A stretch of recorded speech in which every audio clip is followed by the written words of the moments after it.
हाँ जी बच्चों, welcome to my channel learn and grow. और 6.1 जो है हमारी कंप्लीट हो गई है 10th की मैथ के एनसीईआरटी की। आज हम करेंगे 6.2 के एक्सरसाइज के क्वेश्चंस और डे हमारा है 39। सो शुरू करने से पहले आप प्लीज़ मेरा चैनल सब्सक्राइब करें, लाइक करें और शेयर ज़रूर करें। तो शुरू करते हैं, आज देखते हैं हम कितने क्वेश्चन कर पाते हैं। तो इस वीडियो में आपने जितने क्वेश्चन मैंने किए हैं वो समझने हैं, और अगर नहीं समझ आता तो प्लीज़ कमेंट करके मेरे को ज़रूर बताएं।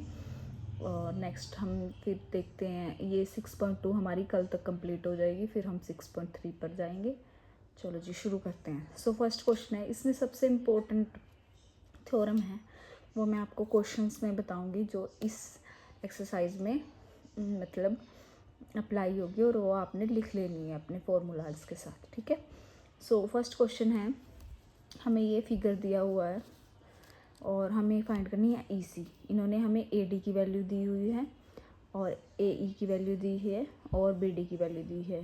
तो ईसी की हमें वैल्यू निकालनी है, और हमें दिया हुआ है कि डीई पैरेलल है बीसी के, ठीक है। सो ये हमारे वैल्यूज़ दिए हुए हैं। सो हम अब इसमें एक थ्योरम अप्लाई होगी इस एक्सरसाइज में, बेसिक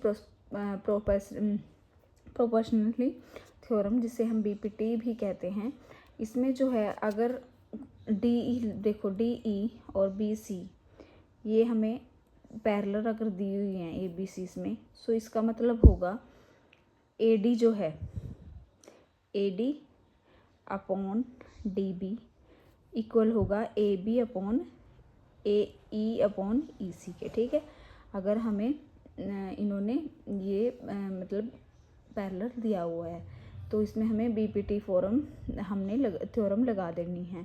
सो ईडी की वैल्यू हम यहाँ पुट कर देंगे, डीबी की वैल्यू पुट कर देंगे, एई की, और ईसी का हमें निकालना ही है। सो क्रॉस मल्टीप्लिकेशन करके हमारे पास ईसी की वैल्यू निकल जाएगी। इसमें हमने बेसिकली जो है ये बेसिक प्रोपोर्शनैलिटी थ्योरम हमने जो है ये हमने याद रखनी है, इसकी कैसे इसको अप्लाई करते हैं।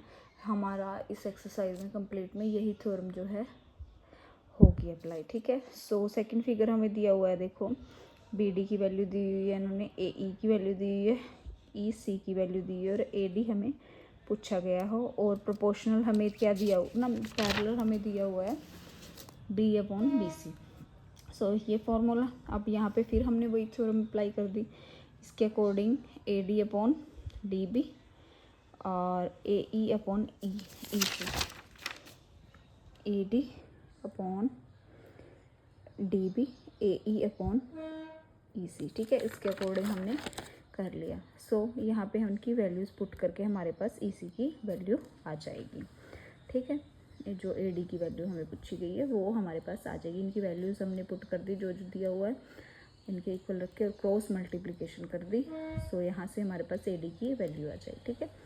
अभी सेकंड क्वेश्चन है, E and F are points on the side P and Q respectively of PQR. For each of the following cases state whether EF parallel है QR के। इनका पहले में इन्होंने इनकी वैल्यूज़ दी हुई हैं, और हमें बताना है कि EF पैरेलल QR के है। मतलब इन्होंने हमें ना एक देखो ट्रायंगल दे दिया, ये मैंने अपने आप ही मतलब इनके हिसाब से आपको बताने की कोशिश की है कि इन्होंने PQR दिया हुआ है ट्रायंगल, और इन्होंने कहा कि E और F कोई PQ पे E पॉइंट है, और F जो है पॉइंट वो PR पे है, ठीक है। सो इन्होंने कहा है कि हमें EF जो है वो QR के पैरेलल बताना है, क्या है कि नहीं, ये बताना है कि नहीं है। और इन्होंने फर्स्ट में PE की वैल्यू दी हुई है, EQ की, PF की और FR की। सो हमें निकालना क्या है, हमें सबसे पहले ये निकालना है कि ये बताने के लिए तो हमें ये होगा कि इनका जो रेशो है PE अपॉन PQ और PF अपॉन PR ये इक्वल होने चाहिए, तभी हमारे पास ये हम प्रूफ कर पाएंगे कि ये पैरेलल है। सो इनके अकॉर्डिंग हमने इनकी वैल्यूज़ पुट कर दी। तो सबसे पहले हम निकालेंगे PQ कैसे निकलेगा, PE प्लस EQ। इनकी वैल्यू हमें दी हुई है, ये आ गया 6.9। अभी हम निकाल रहे हैं पी आर की वैल्यू, ये आएगा पी एफ अपॉन ना प्लस एफ आर, इन दोनों की वैल्यू दी है तो हमारे पास आ गया पी आर। तो अब निकाल लेते हैं P E upon P Q, P E upon P Q निकाल रहे हैं, इसकी वैल्यू आ गई ये, ठीक है। अब निकाल रहे हैं, अभी हमें निकालना है P F upon P R. So इसकी वैल्यूज़ ये हमारे पास इक्वल नहीं आ रहे तो ई एफ प्रोपोर्शनल नहीं है क्यू आर के, ठीक है। अभी हमें फर्स्ट सेकंड क्वेश्चन में भी हमें ये दिए हुए हैं और इसमें भी हमें इनकी वैल्यूज़ अलग अलग पुट कर दी है, ऐसे ही हमने निकाल लेना है। जैसे क्योंकि पहले हम पी क्यू निकाल लेंगे पूरा, ये पी क्यू निकाल लेंगे, फिर क्यू आर निकाल लेंगे, पी क्यू इसको प्लस करके दोनों इन दोनों को, और पी आर पूरा पी एफ और एफ आर को प्लस करके, ठीक है। फिर इनके रेशियो ऐसे हमने चेक कर लिए, पी ई अप क्यू के P F upon P are के, इनके रेशियो सेम आ रहे हैं तो इसके अकॉर्डिंग ये जो है मतलब पैरेलल माना जाएगा। सो थर्ड हमारे पास है पी क्यू की वैल्यू, पी आर की वैल्यू, पी इसमें हमने डायरेक्ट सारी चीज़ की वैल्यू दी हुई है तो P E upon P Q is equal to की वैल्यू 9.64 आ गई और P F upon P R की वैल्यू भी सेम ही आ गई। सो ये भी इक्वल आ रहे हैं रेशो, तो ये भी पैरेलल माना जाएगा, ठीक है। अभी हमारे पास है थर्ड क्वेश्चन में हमें ये फिगर दिया हुआ है, इन्होंने कहा एल एम जो है पैरेलल है सी बी के, एन एन पैरेलल है सी डी के, प्रूफ करना है A M N upon A B, A N upon A D. सबसे पहले क्या दिया हुआ है, L M parallel C B, L M कहाँ पे है, एल एम जो है ये पैरेलल है सी बी के, मतलब इस सी बी के, ठीक है। तो ये कौन सी ट्रायंगल में आ रहा है, ए बी सी ट्रायंगल में आ रहा है ना, ए बी सी ट्रायंगल में। तो बेसिक इसमें बेसिक प्रोपोर्शनैलिटी थ्योरम हम बी पी टी लगा रहे हैं, तो मतलब A M upon A B और ए एल अपॉन ए सी, ये हमारे पास इस थ्योरम से होगा अगर हमें एल एम अपॉन मतलब पैरेलल सी बी के दिया हुआ है, ठीक है।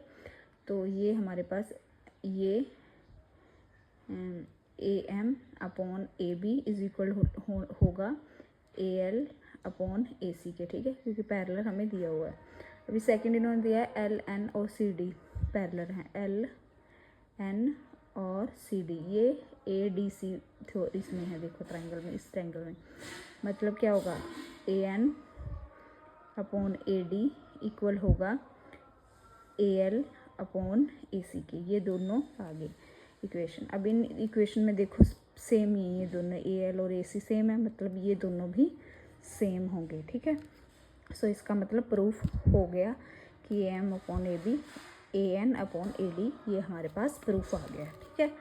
अभी हमें फोर्थ क्वेश्चन में हमें ये फिगर दिया हुआ है, देखो, और इन्होंने दिया हुआ है D E parallel A C, D F parallel A F, और हमें ये प्रूफ करना है। तो D E upon D E, देखो डी ई पैरेलल है पहले हम कर लेते हैं, हाँ, D F, D F parallel है ए एफ के, डी एफ देखो कहाँ पे है, डी एफ पैरेलल है ए एफ के ना, ए ई के, डी एफ पैरेलल है ए ई के। सो कौन सी इसमें ट्रायंगल में बन रहा है, ये बी ए ई में, ठीक है। तो मतलब क्या हुआ, बी डी अपॉन, मतलब हुआ B D upon D A और B F upon B E, ठीक है, ये आ गया। और सेकंड हमें दिया हुआ है डी ई पैरेलल है ए सी के।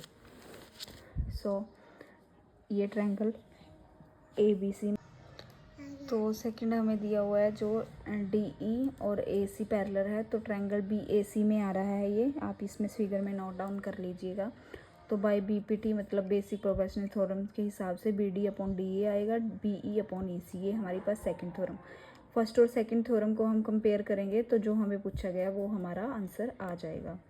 अभी हमारे पास है फिफ्थ क्वेश्चन में डी ई पैरेलल दिया हुआ है, इन्होंने ये फिगर दी हुई है ओ क्यू के, और डी एफ पैरेलल दिया है ओ आर की, ठीक है। तो हमें A F upon Q R parallel बताना है। तो ट्रायंगल पहले पी क्यू आर देखो कौन सी है, पी क्यू आर में है ना ये डी अपॉन ओ क्यू, ठीक है। तो इसमें बीपीटी थ्योरम लग के P D upon D O, ठीक है, और P E upon E Q, ये हमारी पहली इक्वेशन आ जाएगी। सेकंड है डी एफ और ओ आर, ये हमारी ट्रायंगल में है पी ओ आर के। सो बीपीटी में लगेगा B D upon D O is equal to P F upon F R. So हम इन दोनों इक्वेशन को इक्वल करेंगे तो ये हमारे पास ये आ जाएगा इक्वल, ठीक है।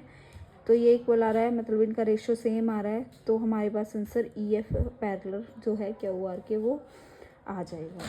सो ऐसे ही हमारे 5 क्वेश्चन कंप्लीट हो गए। अगर आपको कुछ नहीं आपको फिगर को अच्छे से समझना है तभी आप क्वेश्चन कर पाओगे। अगर आप फिगर को नहीं समझ पा रहे तो प्लीज़ कमेंट करें कि कैसे किया कैसे नहीं किया, बट आपने फिगर को ध्यान से देखना है। सो मिलते हैं आप नेक्स्ट जो क्वेश्चंस में। तो तब तक के लिए थैंक यू सो मच। मेरा चैनल सब्सक्राइब करें, लाइक करें और शेयर ज़रूर करें। Thank you so much.